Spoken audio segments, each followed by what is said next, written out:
Hello नमस्कार, कैसे हो सभी साथी। तो सीटी का एग्ज़ाम आ गया है और सभी को बेस्ट ऑफ लक। चलिए अगला प्रश्न करते हैं। निम्नलिखित में से कौन सा जिला बोराट पठारी प्रदेश में अवस्थित है। आपके ऑप्शन है जयपुर, उदयपुर, बूंदी, जैसलमेर।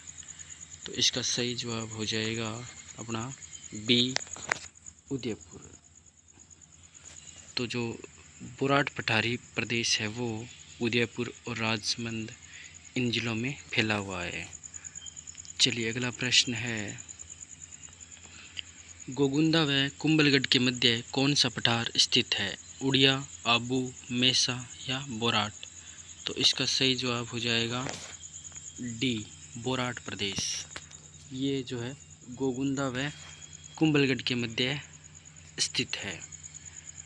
अगला प्रश्न लेते हैं। अगला प्रश्न है। राजस्थान में वह जिला जिसके मुख्यालय का नाम उस जिले के नाम से भिन्न है। तो आपके ऑप्शन है राजसमंद, प्रतापगढ़, पाली और डूंगरपुर।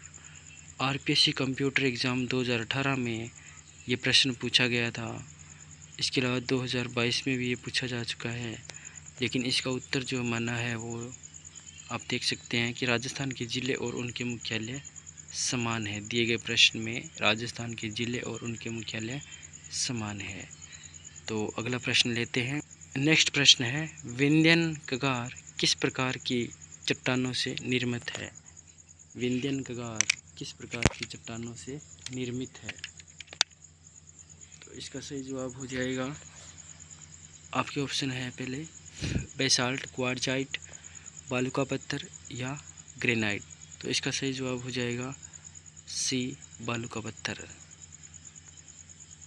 चलिए अगला प्रश्न लेते हैं।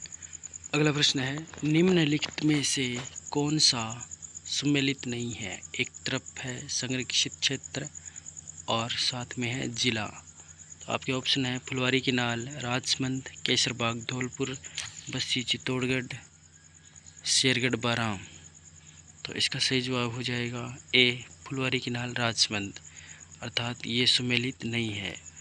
फुलवारी की नाल जो है वो राजसमंद में न होकर कहाँ पे है, उदयपुर में है। ये ध्यान रखें आप, ये कहाँ पे है, उदयपुर में।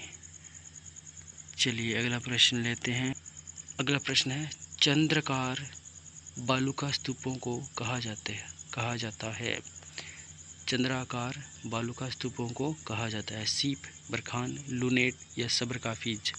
ये जो है बालुका स्तूपों के प्रकार है, जिनमें से जो चंद्राकार बालुका स्तूप होते हैं उनको कहा जाता है बरखान।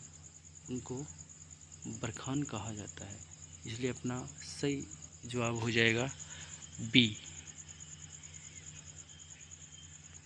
अगला प्रश्न है। बरखान स्थलाकृति निम्न में से किस भौतिक विभाग से संबंधित है। पर्वतीय क्षेत्र, पठारी प्रदेश, मैदानी प्रदेश या मरुस्थलीय प्रदेश। तो जो बरखान प्रकार की स्थलाकृति होती है वो किस भौतिक विभाग से संबंधित है। तो ये हमने अभी पढ़ा था कि जो बरखान है वो एक प्रकार से मिट्टी के दौरे होते हैं, इस प्रकार के, इस इतने बड़े नहीं होते हैं, ये इस प्रकार से होते हैं, इस प्रकार से। और ये जो है मरुस्थलीय प्रदेश में पाए जाते हैं। तो इसका सही जवाब हो जाएगा डी। चलिए अगला प्रश्न लेते हैं। नेक्स्ट प्रश्न है। निम्नलिखित में से किसको अर्धचंद्राकार बालू का स्तूप कहते हैं। अर्घ, बरखान, सीप या अनुप्रस्थ। तो जो बालू का स्तूप है जिसको अर्धचंद्राकार भी कहा गया है तो वो हो जाएगा बी। अपना सही ऑप्शन है बी, बरखान। ठीक है, अगला प्रश्न लेते हैं। नेक्स्ट प्रश्न है। 56 का मैदान भाग है किसका है भाई। आपको बताना है माही बेसिन का, बनास बेसिन का, चंबल बेसिन का या फिर लूणी बेसिन का। तो 56 का मैदान जो है वो किसका भाग हो जाएगा? माही बेसिन का। तो यहाँ पे हमारा ए ऑप्शन सही माना जाएगा। छप्पन का मैदान जो है वो प्रतापगढ़ और बांसवाड़ा के बीच 56 गांवों का एक समूह है जिसको 56 का मैदान कहा गया है। प्रश्न की व्याख्या देख सकते हैं हम कि 56 का मैदान जो है प्रतापगढ़ और बांसवाड़ा के बीच के भाग में 56 ग्राम समूह है स्थित है, इसलिए इस भूभाग को 56 का मैदान कहा जाता है। इसकी औसत ऊंचाई 200 से 400 मीटर है और यहाँ की औसत वर्षा 100 सेंटीमीटर होती है। यह डूंगरपुर, बांसवाड़ा, उदयपुर तथा प्रतापगढ़ के कुछ भागों पर विस्तृत है तथा इसका प्रवाह अरब सागर की ओर भी है। यह मैदान बंजर भूमि की घाटियों का क्षेत्र है। यह मैदान चंबल बेसिन, बनास तथा मध्य माही बेसिन जैसे 3 भागों में विभाजित किया गया है। अगला प्रश्न है 56 का मैदान है तो ये कहाँ पे होगा? जैसा कि अभी हमने देखा था कि यह जो है डूंगरपुर, बांसवाड़ा के मध्य है, तो ये किस में हो जाएगा? ये हो जाएगा सी, दक्षिणी राजस्थान। इसका सही जवाब हो जाएगा सी, दक्षिणी राजस्थान। उपयुक्त प्रश्न की व्याख्या में हम देख सकते हैं। तो आज का हमारा ये सेशन यहीं पे समाप्त होता है।